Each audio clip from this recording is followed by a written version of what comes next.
que certains se posent la question, on aimerait bien savoir où se trouve Gaël. Si vous renversez cette question, c'est où est-ce que vous cherchiez Gaël avant, pour que vous puissiez vous dire que vous ne le retrouvez plus. Si vous nous cherchez dans les albums, très mauvaise façon de chercher. Gaël n'est pas un groupe de musique. Gaël est un ministère d'adoration. Et les buts pour lesquels nous sortons des albums, c'est pas pour se faire les bouches. C'est quand le temps est arrivé, nous croyons à notre dimension, je vais dire prophétique, de parler quand l'Église est prête à écouter, quand le Seigneur a ordonné de parler.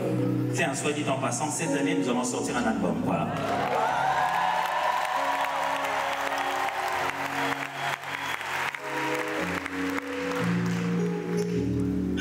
Et pendant le long moment, par exemple, on attendait pour cet album, donc les 11 ans qui sont passés entre temps, on a sorti un album certes, mais on n'a pas attendu 11 ans pour ça. Pendant ces longues années, qu'est-ce que nous avons fait? Par la grâce de Dieu, Gaël s'est multiplié. On ne pense pas que Gaël appartient à RDC, il doit rester à Kinshasa. Aujourd'hui, nous avons Gaël à Kinshasa, bien sûr, mais nous avons aussi Gaël à Lubumbashi, Kolwezi, Kassi, nous avons Gaël à Brazzaville, Pointe-Noire, nous avons Gaël en Irlande, à Londres, nous avons Gaël à Rwanda, ainsi qu'à l'autre ville, Cabine.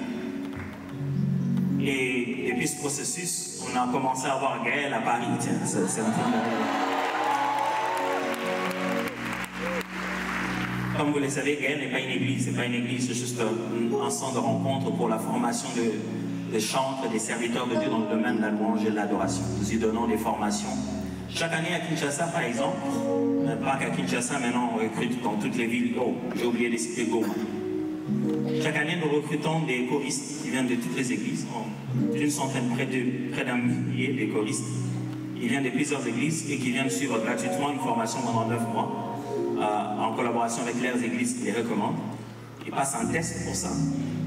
Et puis après, voilà, ils sont avec nous, on travaille avec eux et le grand projet auquel ils doivent s'exprimer, c'est le projet Saint-Jola qui a généralement lieu en juillet, en août à Kinshasa. Et donc pendant tous ces 13 ans, si on fait un calcul, on est dans des milliers de choristes qui ont été formés et la race d'adorateurs qui se sont multipliés. En même temps, on a identifié le fait qu'il y a beaucoup de gens qui ne viennent pas dans ce groupe, mais qui sont de l'ADN de Gaël. On appelle ça gaélisé.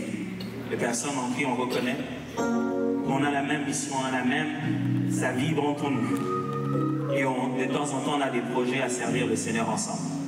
À côté de ça, d'autres projets comme visiter les orphelinats, on a dû le faire, les orphelinats de gens, des filles seulement. Au cœur a été brisé quand on s'est rendu à Lubumbashi.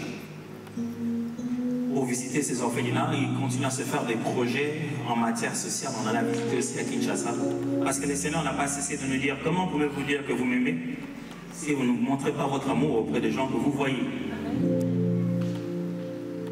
Et à part ça, avant sa mort, vers les dernières années, papa a pris tout son temps à se concentrer que à l'enseignement.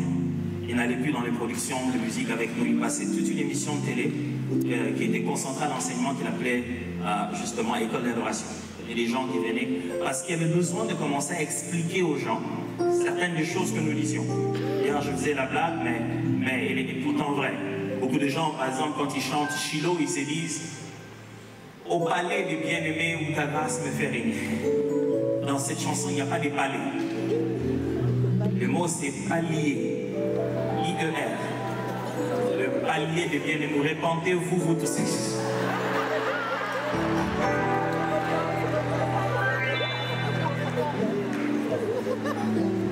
Regarde pas ton voisin, peut-être que c'est lui. Regarde pas.